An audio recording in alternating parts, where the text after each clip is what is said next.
n is some integer.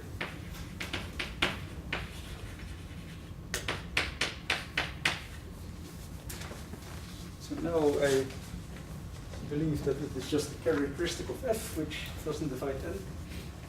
So if f has characteristic 0, then as far as I can see, NSP is also allowed. A is an abelian variety, and P is an A-torsion.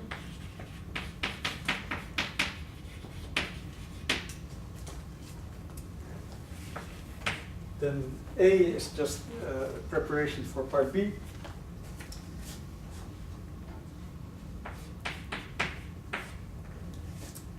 So this is more or less direct the H0 with mu n coefficients. It's just mu n of f.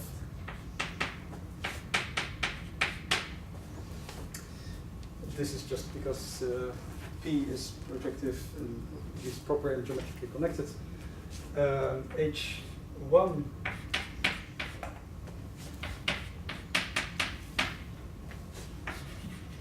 with mu n coefficients. This turns out to be the a dual of n over fs, the n torsion of the dual abelian variety. And then if you write down the corresponding long exact sequence from the spectral sequence, and you use this, then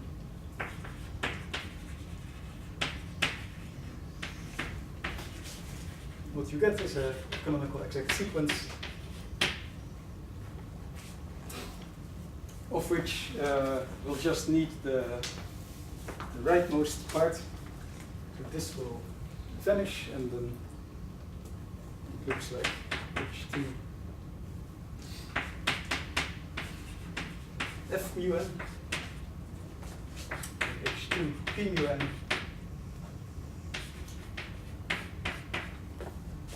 and the co-kernel is then isomorphic to the H1 of F with values in the n torsion of the dual.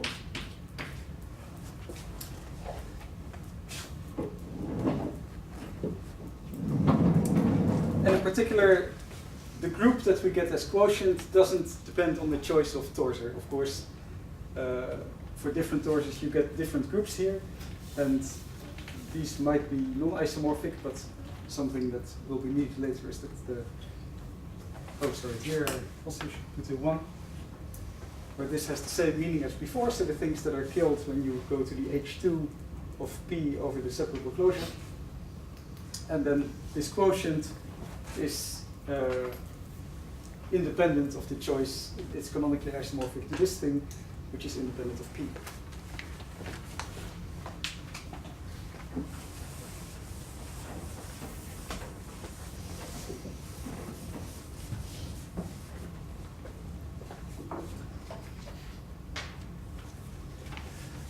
Okay, so let me not say too much about the proof. Part A is just from the Kummer sequence.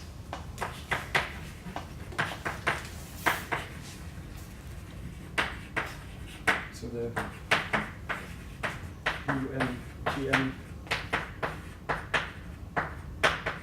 GM exact sequence of sheaves on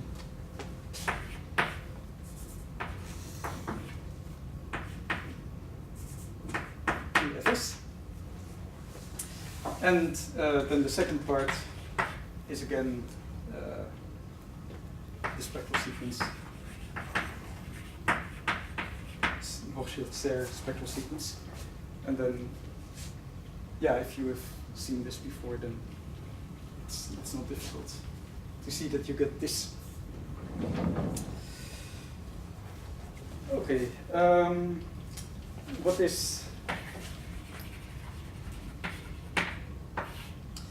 what What is also apparently going to be important in the paper is that the group on the right, this H1F, a dual of n,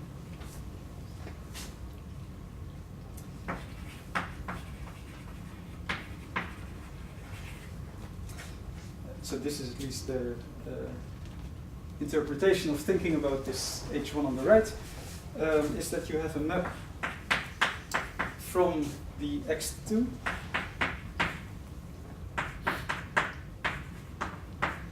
of A mu n into this thing.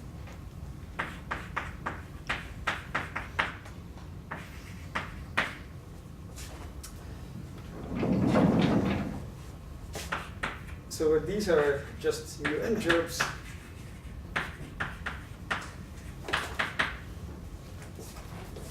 And the here classifies gerbs which have a group structure as well.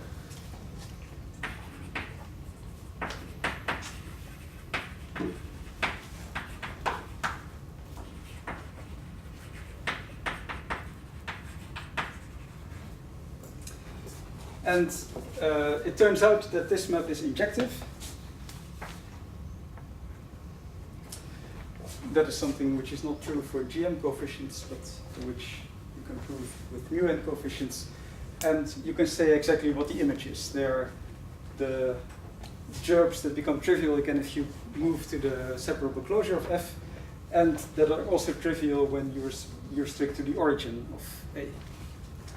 So it's something which might be.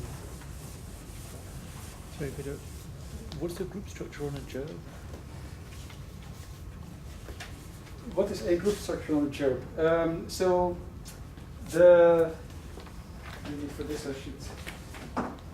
Sorry, if look it's at how they say it here. Gerb I mean, what is a group structure on a gerb? You mean? sorry, maybe I don't understand mu n groups. Do you mean that? Oh, do you mean that the set has a group structure? Yeah. Well, so the. I guess I'm not understanding the logic. Is it that each gerb has a group structure, or is it that the set of them Oh, sorry. has a group structure?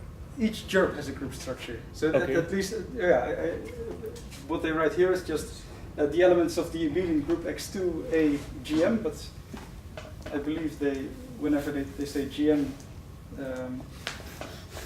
well, not always. So maybe here it is true both with GM and with mu n coefficients. But they say these are mu n gerbs endowed with a group structure. So there they just give a reference. I didn't look at this because, well, here I didn't need this interpretation. Okay. So I should Google But it. apparently there is a way of equipping gerbs with the group structure. Okay. No, I think I also came across them saying that in the paper, and I also hadn't got around to looking up the reference, so I was trying to cheat by asking you, but I will have to. No, sorry. So what I think this means is extensions of the abelian variety A by the group stack B mu n as group stacks. I think that's how you interpret the left-hand side here, but maybe we should. Okay. Yeah. So an exact sequence which they. Because B mu n is not a group scheme. But why did you plug a B in? Right. It says X They to say, A. yeah. So Yeah, X2, which Yeah, is so they're X1 X- with D Ah, mu n. Yeah. Okay. they're X2s with Okay. mu n's on the left. Okay. But if you look at how they write it in so here it would be something like 1 and then B mu n, where this is this classifying stack. Then here there is some extension E, and this is this A. So, but they also say informally they can be thought of in this way. So I'm not sure. Well, what exactly this I means. think it can be made formal, but Yeah. Well, yeah. it's maybe a bit I'm definitely difficult not to do the so. expert here, so maybe that's done in the reference. I don't know. Okay, so my time is finished. I think there's one more thing which I maybe want to mention. One thing that they use again later in the paper. So I said we're going to look at this H2 with mu r coefficients. So gerbs on different things, torses for abelian varieties, but also on stacks. So what will be important later is, maybe this is just more context than to say something rigorous. They are going to look at finite, tamely ramified abelian extensions of local fields. And they look at spec OL, so with some group gamma group gamma. Then you can take spec OL on which gamma acts, and as soon as this is ramified, it will not, it will have fixed points. So you need to take this stack quotient, this is a stack which they're interested in, and they want to compute the H2 of this thing with mu E coefficients. So here E is the ramification index.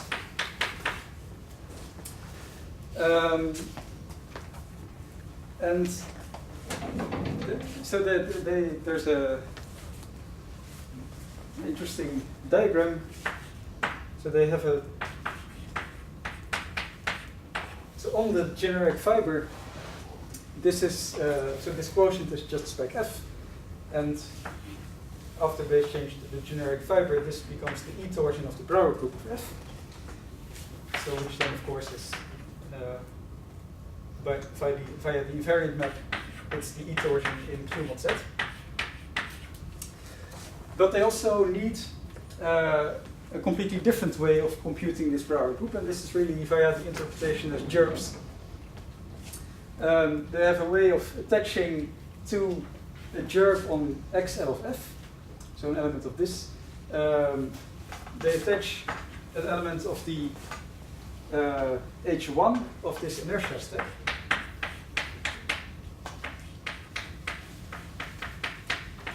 With UE coefficients. And so that means a mu E torsor on this inertia stack. And in a different way, that is something which they can also attach an invariant of, to which they can attach an invariant in a completely different way. So because these two ways that seem to have nothing to do with each other, they don't immediately get a commutative diagram. They just say that this various maps here are isomorphisms, and therefore, because this is cyclic, this has to be the same up to an automorphism of this. And then this automorphism is compatible enough with varying the choice of L that it doesn't make a difference. In the end, the automorphism doesn't influence the results. I also have to say that here I got in trouble with understanding the proof, but anyway, my time is up now, so let's stop here.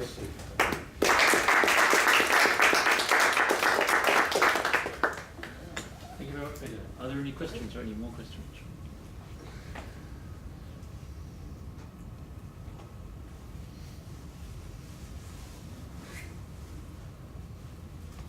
If not, I guess that everything was totally clear, so well done. So we start again in half an hour, well, 23 minutes. In this break, if you're interested in coming for dinner after the seminar, then please talk to Chris during the course.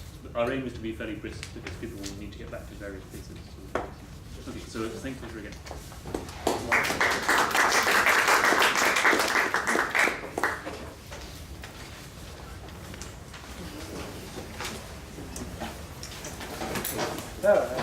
More about this, the difference between Galilean and talking lunch. Just over here, or?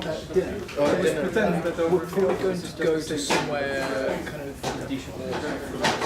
far away. Well,